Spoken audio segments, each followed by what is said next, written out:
Do you treat a hotel any different than your house? Any of you stayed in a hotel? Did you improve the hotel? Did you paint a wall?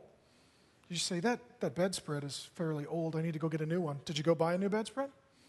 When you dropped something, did you pick it up? When you spilled your drink and food on the floor, did you pick it up?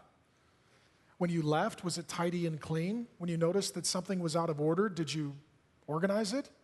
Did you go to the manager and say, I feel this room is being neglected. Do you have any tools? I'd like to fix some things. Say, no, that's silly. Why? Because we don't treat a hotel in the way we treat our home. Home is, well, this is mine, and I'm invested in it, and I've got a lot of money here, and I'm paying attention. People treat their church like a home or a hotel. That's the way it works. If church is hotel, you blow in, drop $5, ignore everything, leave your trash on the floor, walk away. If you give and church is home, you walk in, you're like, okay, I need to serve, I need to participate. How are we doing? Where's the holes? What do I need to be praying for? What's going on here? You become emotionally invested, you serve, you give, you participate, your heart's there. I just ask you, is Marshall Church hotel or home? Blow through, pay $10, leave your coffee cup, somebody else will figure it out. Or is it home? This is mine, I'm invested here. I need to participate, become a member. It's really all about your money. Right? If you give to something, you're going to pay attention to it. I'll close with a story from my own life, and I share it to you in this regard. I'm not trying to boast, but I'll just tell you my story.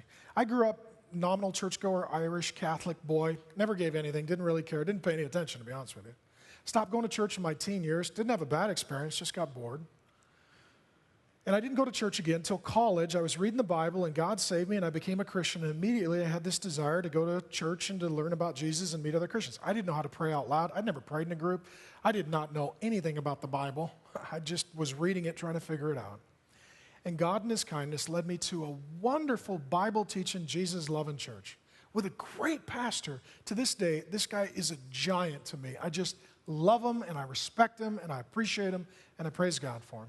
And I remember showing up on Sundays there, and he'd teach, and I'd think, that makes sense. Now I'm starting to understand Jesus is Lord means my money and sex and job and the degree I'm working on in college as a 19-year-old kid and all this stuff, it's all Jesus. And how does this connect to Jesus? And what does the Bible say? God, what do you want me to do? And I'm a steward, and my life belongs to you. And how do you want me to put it together? And who do you want me to marry? And where do you want me to work? And what do you want me to do?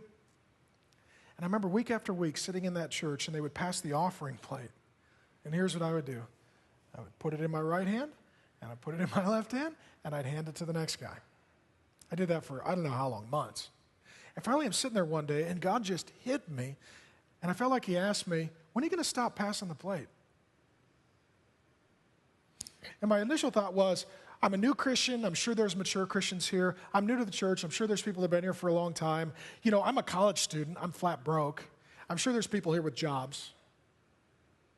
I'm blowing through town. I'll be gone in a few years. I'm sure there's people that are really invested here for a long time. They'll take care of it. And it just deeply convicted me. I was treating that church like a hotel instead of a home.